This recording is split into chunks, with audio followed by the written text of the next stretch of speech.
Alhamdulillah wassalatu wassalamu ala Rasulillah amma ba'. Muslimin muslimat rahimani wa rahimakumullah. Pada kali ini kita akan membicarakan berkenaan dengan Al-Quran dan Ramadan. Ya. Seperti mana firman Allah Subhanahu wa taala dalam surah Al-Baqarah ayat 185, A'udzubillahi minasyaitonir rajim. Syahr Ramadan allazi unzila fihi al-Quran hudan lin-nasi wa bayyinatin minal huda wal furqan. Maksudnya bulan Ramadan yang padanya diturunkan Al-Quran menjadi petunjuk bagi sekalian manusia dan menjadi keterangan-keterangan yang menjelaskan petunjuk dan menjelaskan perbezaan antara yang benar dan yang salah.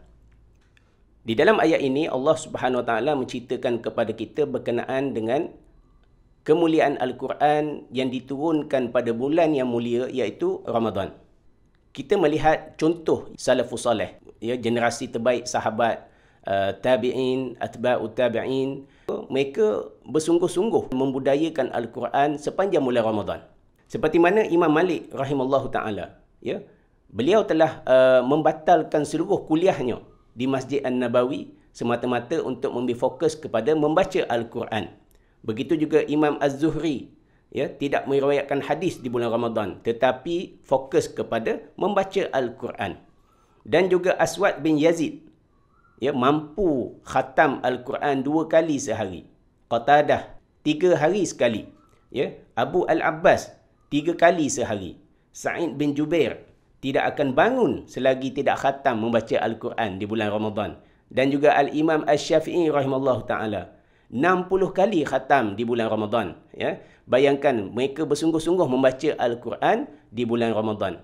Dan sebenarnya cabarannya bukanlah membaca Al-Quran tu. Cabarannya adalah ada sesuatu yang lebih menarik daripada Al-Quran barangkali, ya. Mungkin tengok TikTok, mungkin tengok Instagram, mungkin tengok ya, filem-filem bersiri, drama bersiri Netflix dan sebagainya, menyebabkan banyak masa kita habis di situ sehingga kan kita tidak mampu untuk membaca Al-Quran sebanyak-banyaknya di bulan Ramadan.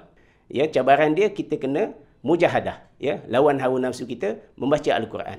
Kita sekarang alhamdulillah direzekikan Allah ada gadget. Dalam gadget kita pun ada Quran, kita boleh baca di mana-mana. Kita budayakan Al-Quran di dalam kereta, di rumah kita, ya, dengan memperbanyakkan mendengar Al-Quran, ya, membaca siaran Al-Quran, YouTube Al-Quran dan sebagainya. Mudah-mudahan kita menghidupkan Al-Quran di bulan Ramadan dan kita dirahmati oleh Allah Subhanahu wa taala. Wabillahi taufiq wal hidayah. Assalamualaikum warahmatullahi wabarakatuh.